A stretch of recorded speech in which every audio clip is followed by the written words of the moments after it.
when I'm doing the retreat, what I'm making sure is to do a one-on-one sessions with each participant and help one really distill what you're going to say to the maestra, because you don't have a half hour with her. You have to really be able to kind of focus quickly on what you want to say, and then to work on the intentions. And the intentions are really important because they drive the medicine. How you use, what verbs you use. Like, for example, show me is going to be something where she's going to teach you to understand, but it's not going to heal anything, right? So what verb you use and how you construct those intentions is very important as well. And over time, you kind of learn how to drive the medicine in a different way through the intention. So we're doing an intention per person.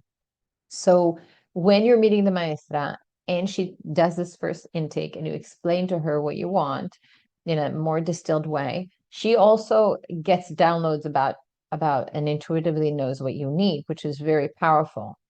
So from that, she assigns to you a plant guide. So while ayahuasca gives you all these downloads, the plant guides are guiding you in a different way. Like last time, I was basically dieting with a plant guide spirit that was all about resilience and strength, that really changed how I show up in my life now. The journey itself was extremely hard physically, I will be honest to say.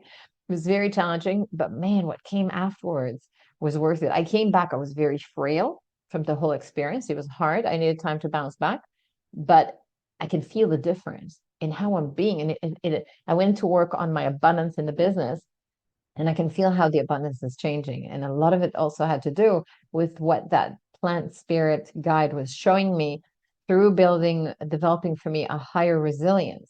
The funny thing is that it needed to make me sick so I can overcome it to make me that, which was what was difficult in the journey. So not all journeys are necessarily easy. The people who are going to do the retreat that I'm leading, this is why we've got integration sessions, and within a month of coming back, to make sure that you've got all the support, so that as we do the sessions, we look at where you're at, what's coming up, and then we can really focus on what you need.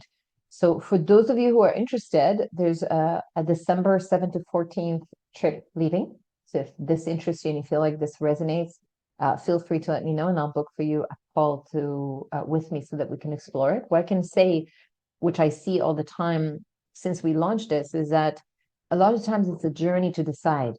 So if you're being summoned, if you feel like such a curiosity, you go like, that's interesting, but I don't know if I want to commit. You don't have to commit.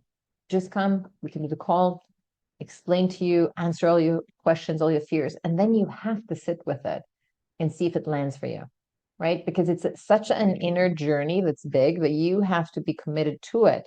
That it's not one of those things that you go like, oh, shoes, I'll buy them, right? It's going to be like this intrinsic thing that you feel that you want to do, that you were willing to commit to, because it's going to take work. So there's no expectation of you to come in the call and make that decision on the spot if you're not ready to, right? If you just want to come and explore first, it's completely okay, and then sit with it and see where it lands for you. And